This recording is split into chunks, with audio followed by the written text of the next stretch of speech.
So Deputy Rocky presented yesterday about 5 o'clock, maybe 5:15.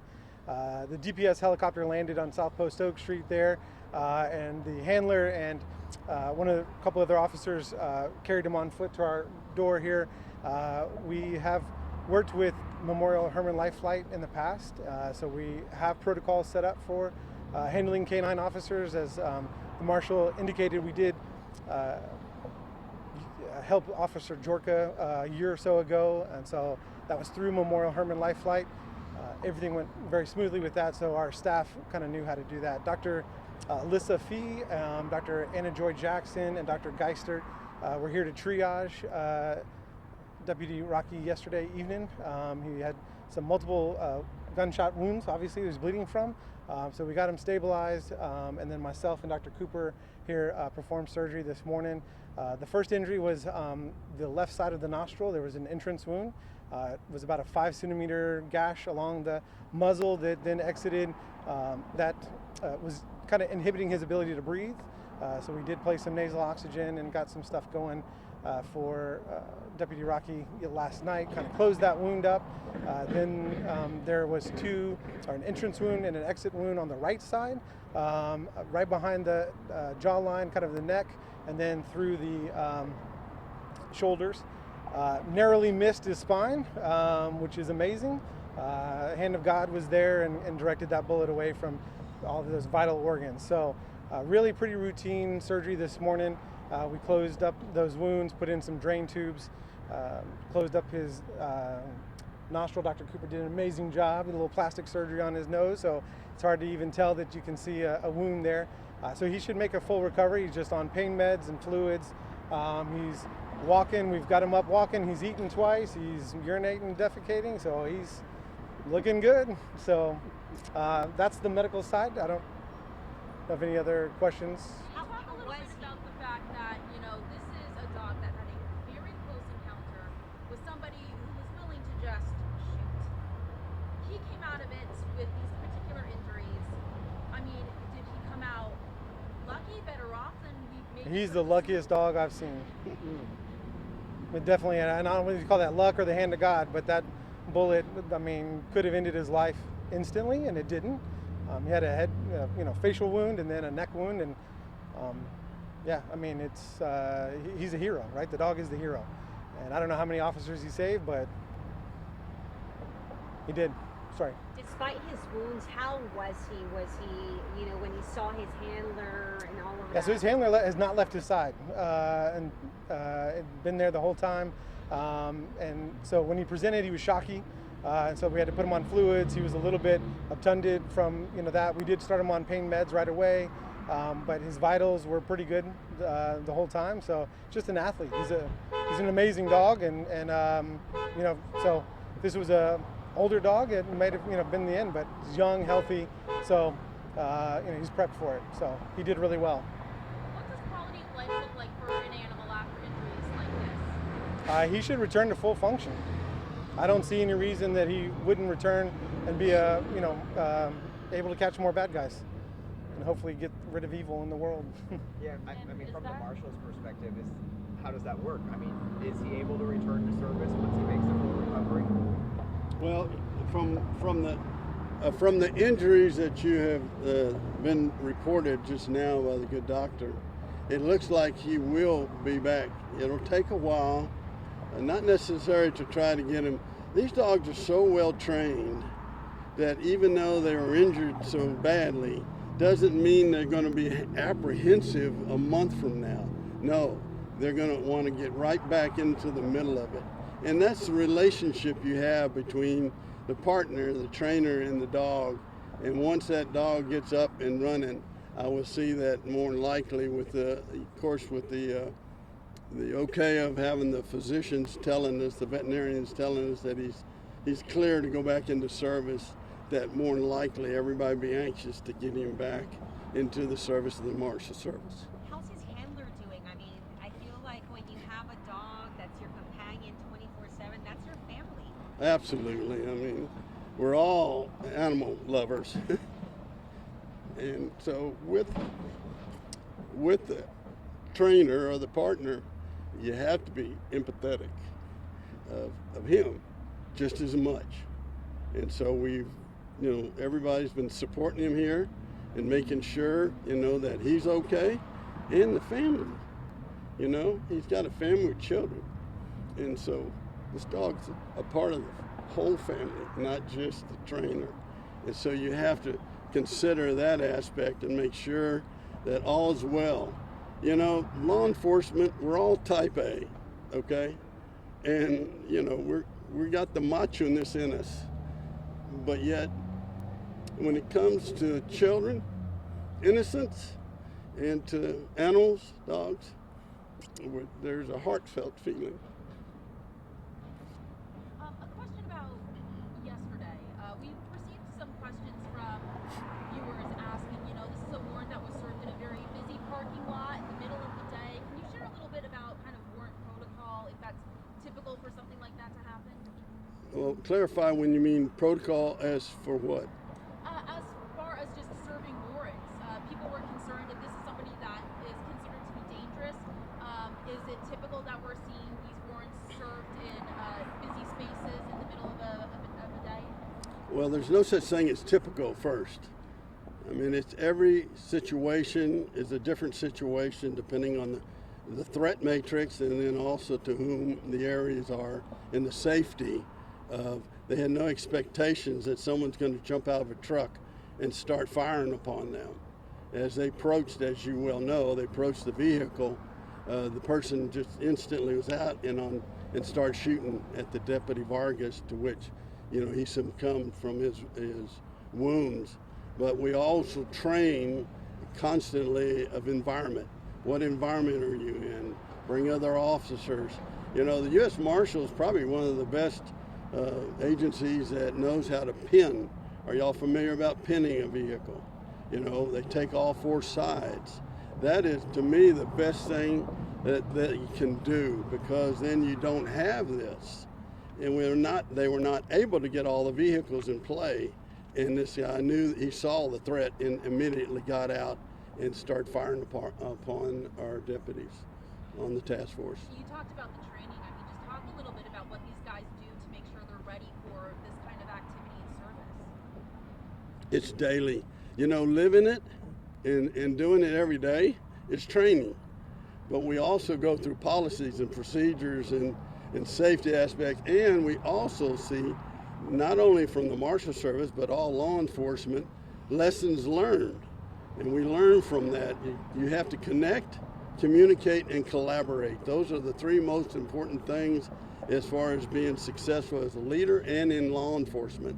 And it's a constant connection of communicating, even with some of the deputies now that have been involved in this incident. We will want them to debrief. We'll debrief with them, and then also have them communicate to their fellow partners and deputies as to, what was it like? What did you see? How did you see? What could we have done better? And that's the most important thing, is to always analyze, always live and be fluid of what you do, because ultimately we want officer safety just as much as we want the general public. We pursue the evil and the worst of the worst for the sake of safety to our community. We want to champion for those that are not able to champion for themselves. So it's a constant factor, and you have to have that mindset, to be in this kind of business, and that's what we do, not just the Marshal Service, but all. You mentioned that pinning tactic. Obviously, in the surveillance video, we really only see those two officers. Were there other officers there for that initial kind of encounter with our suspect? There were other officers, but I'm not at liberty to discuss any detail because it's still under investigation.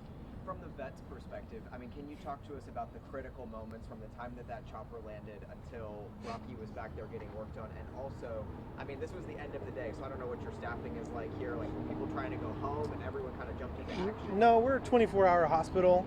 Okay. And that's one of the reasons that we're part of the Memorial Life Flight Herman K-9 officer program. So we have a doctor here till midnight every night, and we've got veterinary technicians that are here 24/7. So we see emergencies, mainly our client emergencies after midnight. So, but we see other emergencies during the day. So it's not anything that was unique as far as the timing of it. In terms of timing, though, having that helicopter being able to transport Rocky here, Critical. would that have made a difference if that was not available? If you take that out of the picture, we'd be talking about a much different situation right now. Yeah, very critical. And sorry, to clarify on that, yesterday I think you or the chief said at the press conference, thank you to the governor's office for allowing that chopper to land. Can you kind of explain what the governor's office connection? I understand their involvement with DPS. Well, obviously DPS and the direction of the DPS, and of course they want to communicate with some of the things that are somewhat out of the ordinary. But I will say that the Gerald Brown, the major of the Department of Public Safety here, I had a meeting with him today, and of course he is the first line, and then he communicates up to the director and also the governor, because it was live and they saw what was going on. So obviously they wanted to, be informed about what's going on. But I will say that Major Brown was the key aspect of a goal to land right there on location.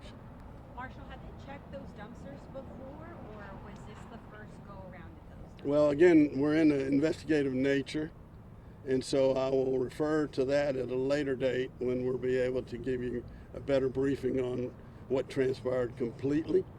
And so I have to hold off on that at this time. I'm hearing from some people online, they're saying, how can I send Rocky treats? How can I buy him a steak? I mean, obviously there is a viral nature to this. Can you just speak to that? And for people who do want to help or What can they do? support Rocky or the vet hospital here? Well, I can only say, I've had relationship to some of the principal doctors due to the A&M connection, the Aggie connection, Aggie Nation, and they're superb in what they do. And I said, if I were really sick, I think I'd come here to the vet clinic than anybody else. But I'm going to let Dr. Shockley talk about, as far as items, obviously let them, they're the ones that are getting, a lot of the items to be brought here on location, and then any kind of contribution. So I'm going to let Doctor address that. Thank you. Yeah, so Dr. Red Duke actually is instrumental in starting this program. And so he charged the Herman Life Flight crew to form something to do this. And so I think since 2019, they've trained the Life Flight crew there has put a class together training K-9 officers. They've trained over 2,000 K-9 officers around this part of Houston since 2019, and I've helped them with that. So we're trying to look at doing something with Dr. Red Duke's fund for him, or for those K-9 officers. They have flown 3 officers, K-9 officers, to facilities, one to us a little over a year ago, and then one to another individual, or 2 other places. I think Virgie is the other clinic that's involved, as well as Texas A&M. And then DPS has flown 2 officers. So we're trying to put together a website with collaboration with them, so that those funds can then be used for other K-9 officers in the future. This is not the first time that we've had a K-9 officer being hospitalized here, and it unfortunately probably will not be the last, as there are significant bad guys in the world doing bad things to dogs and people with that. So more to come with that, I guess, is what I would say. And based on how he's doing now, any idea how much longer he may be here before he gets to go home? We're hoping that in the next 48 hours, 72 hours, he should be released. He's doing really well. It's painful getting shot. So he's recovering really well. He's, like I said, ahead of schedule. He's eating well, he's drinking well, he's doing what he should be doing. And so we're just letting him get some much needed rest. Those drain tubes will have to come out in 4 or 5 days. That's pretty standard procedure. It's just a follow-up appointment type thing for him. Shouldn't be a big deal for us. So When he was shot, did officers apply like a tourniquet, pressure, anything that kind of yes, helped? there was, I believe, Deputy Frank's shirt and other things that were applied. And so when he came in, yeah, there was pressure bandages basically applied to it. And so then we, repaired those, replaced those as we were exploring the wounds last night. Did that help though? 100%.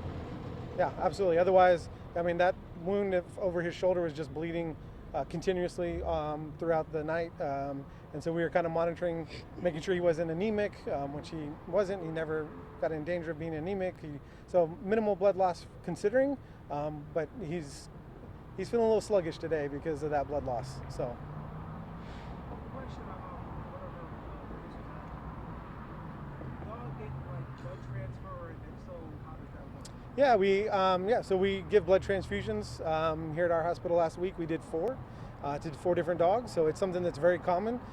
We have a blood donor program where we take dogs and donate blood. Again, just like a human, the blood's only good for a period of time, and there are other clinics around, other emergency clinics that have blood donor programs as well. So if anybody has a dog that's of certain size, they could talk to their veterinarian about donating blood to that. They do have to be typed and a few tests, but that's something that's available with that. Could you explain the funds with the lifeline thing again? I'm sorry, I was having trouble hearing you. Oh yeah, sure.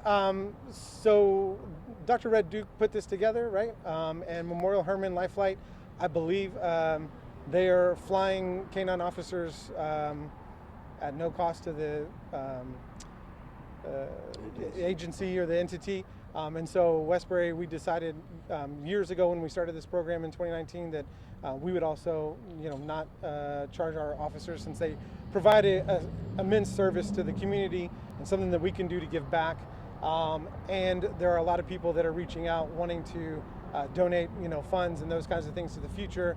And so we're trying to do something that would benefit all dogs, all K-9 officers, that are with that. So we're trying to talk to how to figure that out. We're just a private practice veterinary group, and those kinds of things are above our expertise, and trying to make sure that Memorial Hermann and Lifelight, that they have some say in it, since they're the ones with that and trying to coordinate that. So more to come, I guess is what I'm saying.